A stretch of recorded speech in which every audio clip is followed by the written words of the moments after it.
Hey guys, Captain here. So today I'm going to be bringing you instructions for not that super new of a creation of mine. I made it maybe even October, September?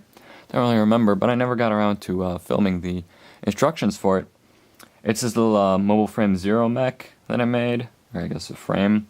But you know, you can just think of it as a robot or a mech if you're not into Mobile Frame Zero. I keep referencing it. I don't play that game, and I maybe never will play Mobile Frame Zero, but I still like seeing what people build for it, and I still like building stuff kind of in the style for it. It's the first one of these I've made that I'm really happy with. If there's anything I would change, it's maybe with the legs a bit, but even so, I'm still happy with the legs. I finally got to ordering myself some T-bars, and actually this piece right here is the only one that's not color schemed, but you can't really see it from the front, so I don't care. So it's got a pretty nice range of motion with the arms. You know, you can make poses like this. You can make poses like this. You can rotate the torso, which I'm really happy about. You know, a lot of interesting poses you can do. You can even, and this isn't worth too much besides maybe, I don't know, shrugging shoulders or something. Move this back here for another axis of rotation.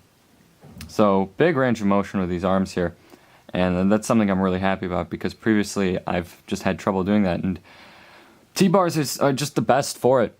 So anyway, I've rambled long enough about this creation. I'm sure some of you would like to see how I've built it. So let's get on with it then. Okay, so I didn't do a piece count just now, but I think it was something like 54. I know I did a piece count at some point.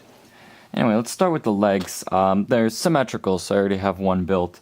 I'm not gonna, show me building two of them on screen. And you can make some modifications if you like. I was inspired by, I think it's A. Yates Industrial on Flickr. Makes legs a lot like these, or rather feet at least. You could do something a little different, but I take a 2x1, or I guess 1x2 plate, and then put two claw tiles on top of it, and then I put a T-bar inside like this. And if you're ever looking for T-bars, search under pneumatics, especially using this, saying this if you use Bricklink. For some reason I always have trouble finding them. They're under pneumatics for some reason. So now, take a Travis brick and one of these headlight pieces, Erling brick, whatever you want to call it, and just stick it onto one side. So you've got that going. And put a 1x2 tile on top. And then on the side, you could do, more tiles, you could do grills, you could do whatever you want. I chose to go with these small 1x1 45-degree slopes. Like such. And then stick this on here so the tile is facing forward. Angle it slightly, I think this is actually right about the angle I need. And then on top put another claw tile. And make sure that the claw is oriented like this. Because on top you're going to take one of these little handlebar pieces, and you're going to take a robot claw like this. You can find these under bars if you're looking for them on Bricklink. Just stick it in like that, and it's not the world's cleanest fit, but it's a fit. And now you use this handlebar because you'll notice it's all curved.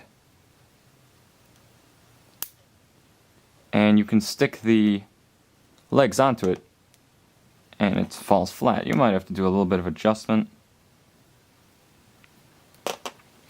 For the torso, take one of these pieces, and I don't remember exactly what it's called. Kind of looks like a camera, so I'm going to refer to it as a camera piece. And on top here, place another one of these 1x1 45-degree slopes.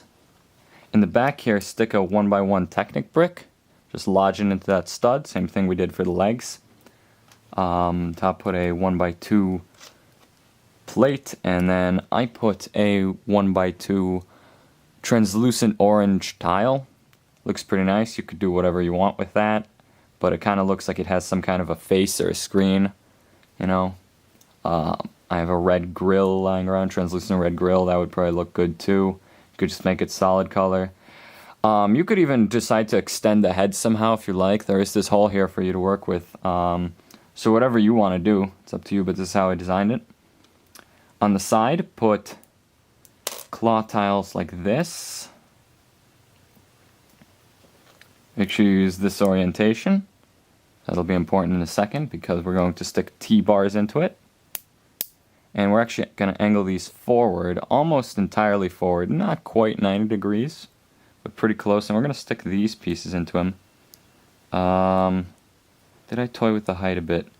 Oh yeah, I think you need to slide this down about as far as it'll slide, roughly speaking. There you go, because now you can stick these pieces on.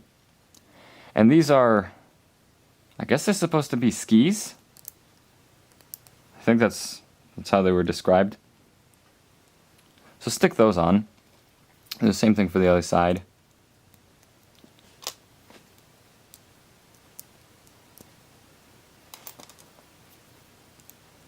And I've seen people use them for actual legs. I've seen people use them as part of shields. I kind of use it as part of like the body armor.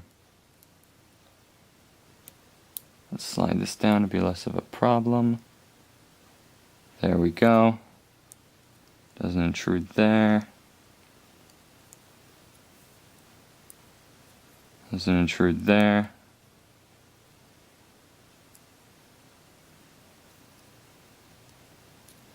And that looks about right. Okay, so now we're going to stick this torso onto here. So, we've got this going. Got a little something we're going to make in the back. Stick another one of these claw bars here. And just stick it into that hole, because there are little holes in our camera piece. And it'll stay there. It's not going to fall loose. Now we're going to take one of these. I've always called them briefcase pieces, a segmented briefcase piece. Put the sideways claws on like this. Make sure they're claws with this kind of orientation. I don't know whether I should call them horizontal or vertical, so I'll just show them to you guys, and I'll say this orientation. That's what I've been doing throughout this video. And then take two more T-bars and stick them here like this, so that the bottom hangs loose a little bit. And those are effectively the shoulders. For the arms, you're going to start with making two of these. So what you do, you take one of these, I don't know, vertical claw pieces, claw plates, and take two of the other ones, the horizontal ones, the flat ones, and just stick them on top and on bottom. Place a T-bar here like such. And you've got this little thing. For one arm, what I did, I took another one of those camera pieces in black, and I stuck a claw onto it, claw tile. And then what you're going to do, you're just going to, come on now, stick this onto the back hanging piece of this T-bar. See, like this piece, right? I'm going to stick that there.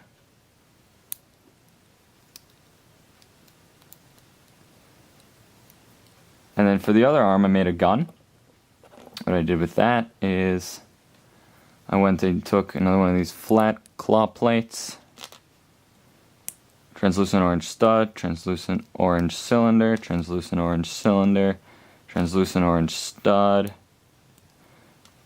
another flat claw. Try and line them up as best you can. Doesn't have to be super precise now, but try and line them up. A little Technic half pin. And then I stuck a translucent orange rod up here as well. So it's, I don't know, some kind of laser cannon. Who knows? Maybe a lava sword. Use your imagination. And so there we go. That's how I built this little mech. The mech, honestly, I think it is one of my favorite creations I've made in the past 2 years. I have one that's kind of half done. Still need some more work on it, but hey, you know, this one turned out nicely. The other one's been turning out pretty nicely as well. The secret is having a lot of claws and having a lot of T-bars if you want to make your own mechs. And then just interesting pieces to work with, like these cameras, you know, like these skis. Fun stuff. Oh, and having Travis bricks is really nice too.